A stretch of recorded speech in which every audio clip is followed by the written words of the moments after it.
You know, right here, you see my pile? I've got, I got a lot of good books. Primetime Propaganda. I've got Atlas Shrugs here. Kamal Salim. The Blood of Lambs. I interviewed him. The Bible. How to Argue with Liberals and Win. All these great DVDs Jerry Johnson gave me. Sharon Angle's autobiography. The Right Angle. We got Socialism. We got Iranium, Global Warming. We've got Glenn Beck here. I've got God and Government by Gary DeMar. I've got to read this. When the World Will Be as One. I've read that. Fantastic. Let's see. The Quest for Absolute Truth. I've read part of that. Dead Sea Scrolls, Kingdom of the Cult, Global Warming. The dictionary, of course, the Bible. Where's my Bible? My old Bible right here. See, what I'm trying to say is there's a lot of knowledge out there, and I would like it all to be right here, but I only have so much time. Today I want to talk about these two books, okay? I met the author on the David Kupelian on the cruise to Alaska, WorldNet Daily cruise, and he blew me away. He blew me away. I'd like all of America to read all of these books, but let's just go one at a time, okay?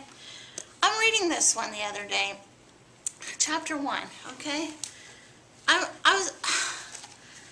David has the gift of communicating clearly big truths, big philosophies, big things like the fact that America was manipulated into swallowing the whole homosexuality is normal behavior lie. And what's amazing is nobody knows this because the media doesn't tell us anything.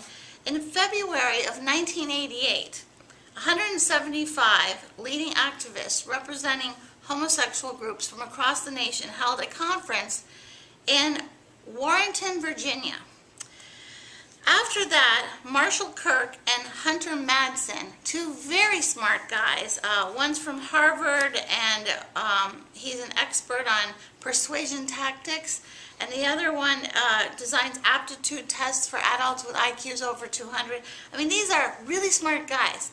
They got together and wrote a book called After the Ball, How America Will Conquer Its Fear and Hatred of Gays in the 90s. They had a whole list of how to do it, and they accomplished it. Nobody knows this.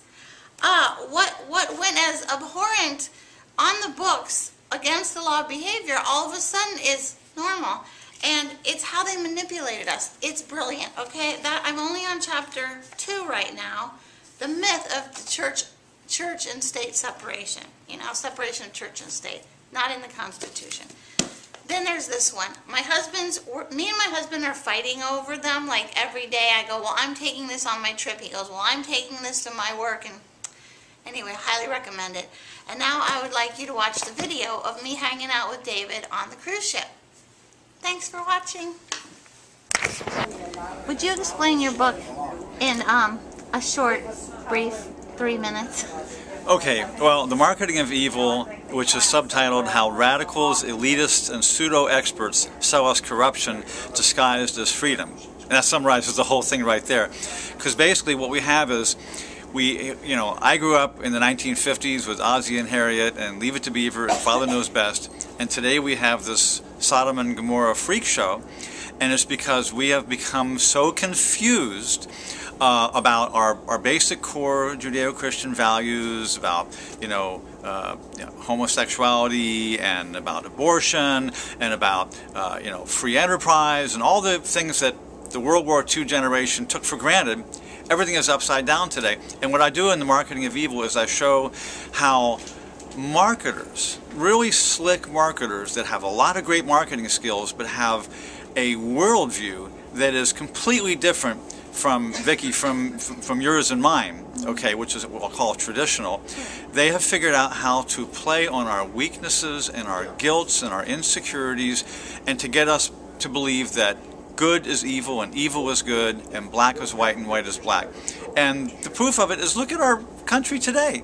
It's on fire because we have beautiful young people. They go to college and they're taught that perversion is a good thing. They're taught that, you know, free enterprise and capitalism is a bad thing and is selfish, and that, you know, global warming is a reality, and all these things that are just like, you know, leftist beliefs from the crazy professors, and they're just, you know, they're literally brainwashing. Let's use the word. They're brainwashing a generation of kids. Right. They're saying that sexual perversion is freedom. Explain how they're using the word freedom to make all these bad things good. Well, you know, here's the thing.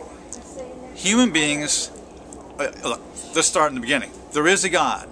There's good and there's evil. And so we human beings, in the Christian terms, were born in sin. We have a good side and we have a bad side. We have a you know, kind of a dark, selfish, angry, envious, lustful side, and we have a noble side that can go and sacrifice our lives and for strangers in war and can put other people's.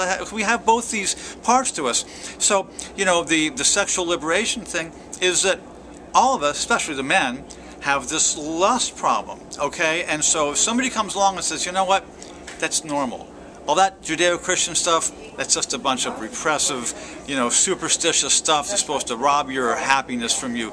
You should be able to go and you know, have sex with whoever you want, whenever you want, and that's freedom.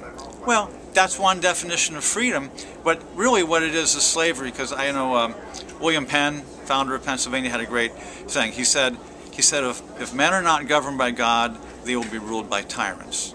And so that's not just talking about government. If you're not ruled by God, if you're not, you know, following your conscience, then what's going to happen is you're going to be a slave to sexual anarchy or to drugs or to addictions. And look around. That's what we've got in America today. Okay, you mentioned that the Washington Times art critic does not like... The Washington Post art critic does not like Norman Rockwell. How can you not like Norman Rockwell? And you mentioned that he's really into that painting where Jesus has, the video where Jesus has ants crawling on. You mentioned how the tweets against Sarah Palin, how the beauty of her light is like, oh, you mentioned how the darkness can get in the light, but the light can't. Explain that part. Yeah, right. Basically, it's like, what I see in America today is like there's like a war between light and darkness. You have somebody like Sarah Palin, who's a beautiful person. She's not just pro-life, she radiates life. She exudes life. She's just, if you saw the THC reality show about her, you know, about Alaska, she's just full of life. Why would people hate her? The tweets I mentioned are people saying, I pray to God that Sarah Palin gets cancer and dies. I hope she you know, dies gnashing her teeth. Somebody should assassinate her. These are young people in this great nation tweeting these Twitter messages about Sarah Palin. Why? Because, and what I'm saying is that people that have been corrupted, they've been ripped off of their own integrity, their own selfhood by, you know, public school and college and the crazy culture, okay, they've lost something. And when somebody comes along that radiates those values that they've had ripped off from them, they have a reaction to it, and they hate that person because they don't understand what it makes them feel bad. And when somebody makes you feel bad, you think that person must be bad. So in other words, you were saying that if we're doing something we're ashamed about and someone shines a light on it, it makes us feel bad, and then we attack the person. Yeah, that's exactly right.